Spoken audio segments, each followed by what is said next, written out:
so divided right now. I don't necessarily know if the Trump supporters would take the posture of, well, if he's not guilty, bring it on. I think they have totally bought into the whole witch hunt aspect, and just like conversely, the Democratic hardcore folks have bought into just the opposite theory.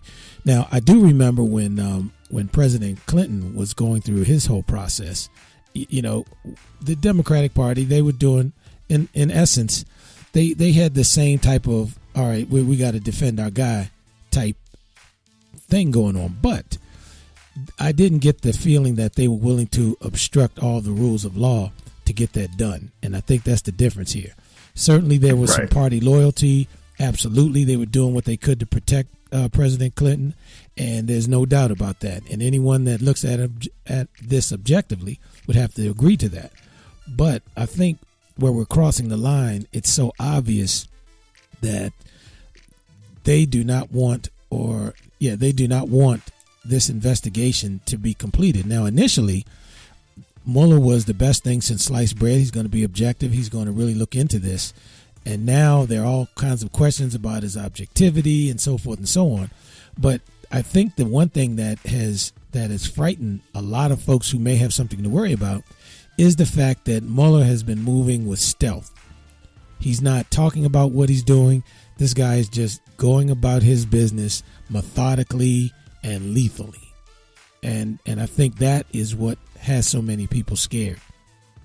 Right. And I think that's how he's supposed to go about his business. You don't start with an opinion and then try to make the facts, or the evidence fit what your opinion is. You kind of uncover the evidence and then just go where that takes you. And it appears that's what he's been doing, very methodically, very much in order. You don't hear a drop of anything from Mueller. The only time you see him is and you never hear him. You just see him going in one building and out of another building. And then you just kind of see where he's been or who's been in to see him when you see the indictments start to roll in. So it's going to be interesting. I think so much is tied. Trump has so much tied into this. His family's all wrapped up into this. It's not just his political career. He's talking about, his personal life, his family. He may not have much concern or could care either way about political folks. To draw the line at his family, which is to this point probably the only normal thing I've seen him do. The only normal reaction I can see is, okay, he is human.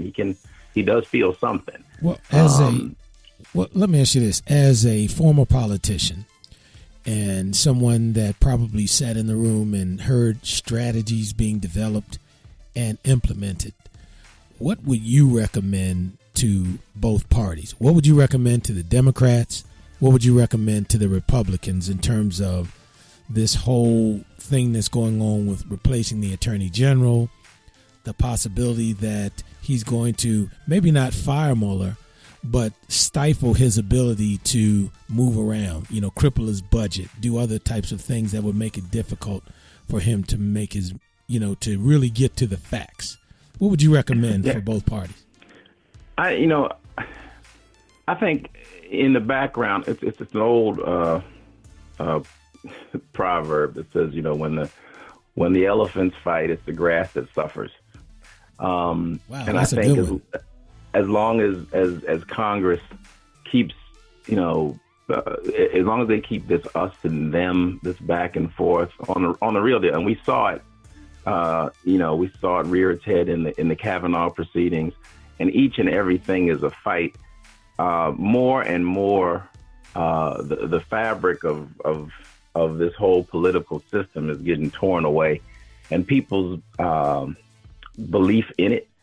There are people who want to believe in it, but because of things like that, because of this wrangling and because of this, we've got to win kind of attitude, that the country's losing. And so, you can't go about starting investigations that run for a year and a half, and 2 years, and then just stop it and just waste that money and have nothing come from it. It's not like they're looking at some really serious allegations that are either illegal or negligent or just really bad judgment. But whatever the case, I think they need to go through it and help work through the process in order to help restore the public's faith in the whole political system and what it is and what it should be, and not what we're doing right now. I think it's going to. Unfortunately, I'm figuring we're going to have a fight. I'm thinking that the Republicans and the Senate side are going to believe that they've got the power to strong arm and kind of stop things. And the House, this whole divided Congress idea, the House is going to feel, hey, we've got to do what the people want. And the people, want to know what's going on with this investigation. Where does this lead?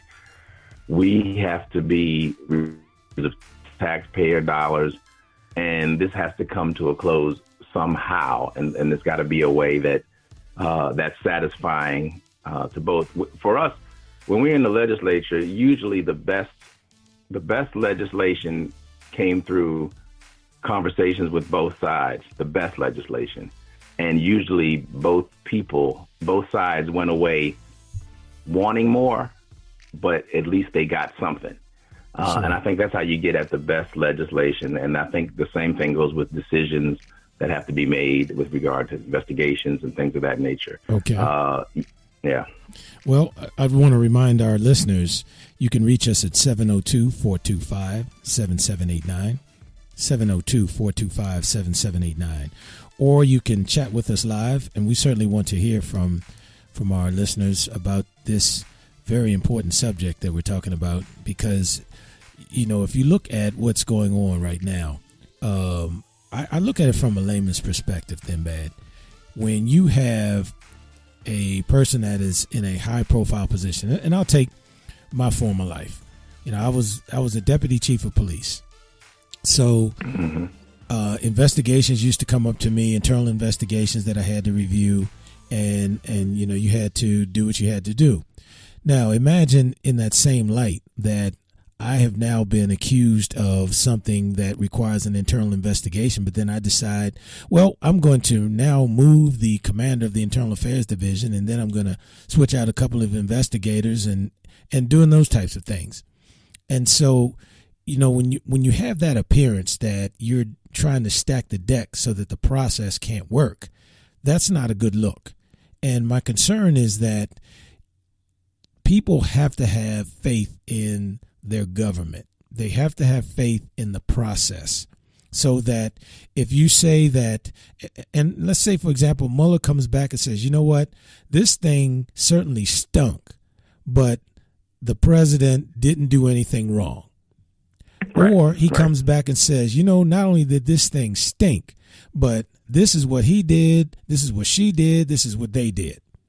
But whatever the verdict is, the people have to be able to say, okay, they've done an investigation. They've either cleared them or they said, hey, man, you're a scumbag. But whatever direction they're going in, the people have to have faith that the process, you might not necessarily agree with the outcome, but you at least have to have some faith that the process was objective. And that's my concern right now. Right. I agree. And I think that's what they ought to be working toward.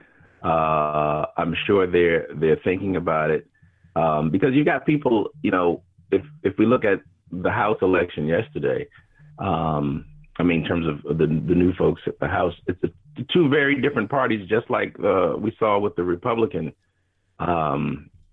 Party a couple years ago, where you had a lot of these, what we would call old line kind of Republicans.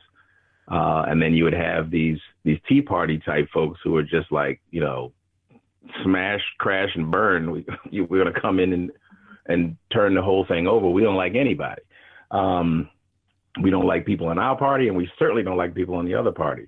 And what I've noticed when I'm looking at some of the new members of the House now, they're Democrats, but they're more progressive. A lot of them made, like Beto O'Rourke made his way through Ayanna in Boston. As we said, we've got the first Somali American representative, over 100 women going to the House of Representatives this time. It's a very different Democratic Party too, because you've got kind of two tiers. You've got if you look at the leadership, the old line, Nancy Pelosi, Chuck Schumer, older, white, and then you look at the people who are coming in, a lot of younger, more progressive, females, or women and different, much more diverse and much more progressive and much different, different way of thinking and going about working to get things done. So it's going to be interesting. It's going to be a learning curve too, for some of the new members and for some of the older members to try to learn how to coalition with some of their younger and newer party members. So it's going to be an interesting couple years coming in. I pretty much threw my hands up once Trump got in. I pretty much threw my hands up and said, okay, this is going to be a free for all. I don't know what's going on here. But sometimes you gotta trust the process in the end when it's too much that you can do and just kind of stay in and kind of ride this thing out. And hopefully it will right itself. But it's not going to right itself by itself. It's still going to call for us to be vigilant, to be paying attention, and to be to hold folks accountable, no matter what. You can't just vote and then walk away. You gotta stay engaged. When you vote, that's just the start. It's just like when you hire somebody, you're hiring somebody to work for you. You voted for somebody to work for you, and if they got in. If you hire somebody at your job, at your business, your place of business, you don't just hire them and go on, do what you want to do. You come in, you check on them, you evaluate them, you check in with them, you make sure they're doing what they're supposed to do. And it's got to be the same mentality with elected officials. Well, you bring up a lot of great topics and I mean a lot of great points. And I think after the break, we're going to get back and we're going to talk a little bit about that. And I also want to talk about some of these other races. Right now we have about 16 of them that are undecided, including that hot race in Georgia. And so we want to get to that and just I want to get your thoughts on that too, because the political process to me is fascinating. I'm sure you're enjoying that process. But when we get back from the break, let's talk a little bit more about the elections and certainly what's next. So we'll be right back.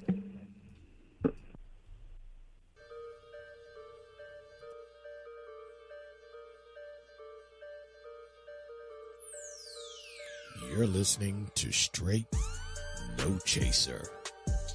We'll be right back.